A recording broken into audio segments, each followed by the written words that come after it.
அனைவருக்கும் இனிய வணக்கங்கள். நான் உங்கள் வீடியார். நம்முடைய சஸ்திக் சாஸ்திரா ஜோதிட ஆராய்ச்சி பயிற்சி மையத்தின் சார்பாக ஒவ்வொரு மாதமும் முதல் சனிக்கிழமை என்று இலவச வகுப்பு கொடுத்துட்ருக்கோம். அந்த வகையில் நவம்பர் மாதம் நவம்பர் 1ஆம் தேதி முதல் சனிக்கிழமை என்று தாமத திருமணம் எதனால் ஏற்படுகிறது அப்படிங்கிற தலைப்பில் இலவச வகுப்பு நம்ம கொடுக்க போகிறோம். பொதுவாக இன்றைக்கி எல்லாருக்குமே ஒரு சேலஞ்சிங்கான விஷயம் என்னென்னா, கல்யாண வயசில் ஒரு பொண்ணு பையனை வீட்டில் வச்சுக்கிட்டு கல்யாணமே ஆக மாட்டேங்குது. நிறையா பேரண்ட்ஸ் புலம்புறதை கேள்விப்படுறோம்.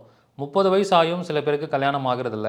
அதுக்கு என்ன குறை அப்படின்னு பார்க்கும்போது, அவங்க நல்ல ஃபேமிலியாக இருப்பாங்க, நல்லா படிச்சிருப்பாங்க, நல்லா சம்பாத்தியம் பண்ணுவாங்க, அழகாகவும் இருப்பாங்க, ஃபேமிலி பேக்ரவுண்ட் ரொம்ப நல்லாவே இருக்கும். இருந்தாலும் சில பேருக்கு கல்யாணம் நடக்கிறதில்ல.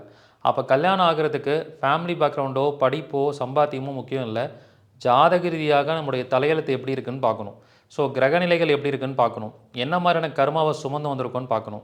ஸோ எதனால் அந்த மாதிரி பிரச்சனை இருக்குது, என்ன கிரகச்சேர்க்கை இருக்குது, இது எல்லா விஷயங்களையும் பார்க்கணும். குறிப்பாக பார்த்திங்கன்னா காசி ஜாதகம், முடக்கு தோஷம், செவ்வாய் சனி சேர்க்கை, 7ஆம் இடத்துல சனி தொடர்பு வர்றது, இந்த மாதிரியான பாதிப்புகள் இருக்கிறது, ராகுகேதுக்குள்ளே எல்லா கிரகங்களும் அடைபட்டிருக்கிறது, காலசர்ப்ப தோஷமாக இருக்கிறது, இப்படிப்பட்ட பாதிப்புகள் இருக்கிறவங்களுக்கு தாமத திருமணம் ஏற்படுது. ஸோ இதை ஜாதக ரீதியாக எப்படி அணுகணும், எப்படி தெரிஞ்சுக்கணும், அவங்களுக்கு எந்த ஏஜில் திருமணம் பண்ணால் லைஃப் நல்லாயிருக்கும் அப்படிங்கிறதையும் தெரிஞ்சுக்கணும். நிறைய பேருக்கு 30 வயசுக்கு மேலே தான் திருமணம் ஆகுன்னு இருக்கும். அவங்களுக்கு 25 வயசுலேயே திருமணம் பண்ணிடுவாங்க. அப்போ அவங்களுக்கு என்ன ஆகும்னா, அந்த திருமண வாழ்க்கை சிறப்பாக இருக்கிறதில்ல, டிவோர்ஸில் போய் முடிஞ்சிருது. மறுபடியும் 30 வயசுக்கு மேலே இன்னொரு திருமணம் பண்ணுற மாதிரி சூழல் வருது. அப்போ யாருக்கு எந்தெந்த மாதிரி பண்ணணுங்கிற விஷயத்தை முழுமையாக ஒரு சப்ஜெக்டாக ஒரு இலவச வகுப்பில் கொடுக்க போகிறேன். கல்யாண வயசில் உள்ள இளைஞர்களும் சரி, பெண்களும் சரி, பெற்றோர்களும் உங்களுடைய குழந்தைங்களுக்காக கல்யாணம் பண்ணுறதுக்கு முன்னாடி இந்த இலவச வகுப்பை ஒரு தடவை பார்த்துருங்க.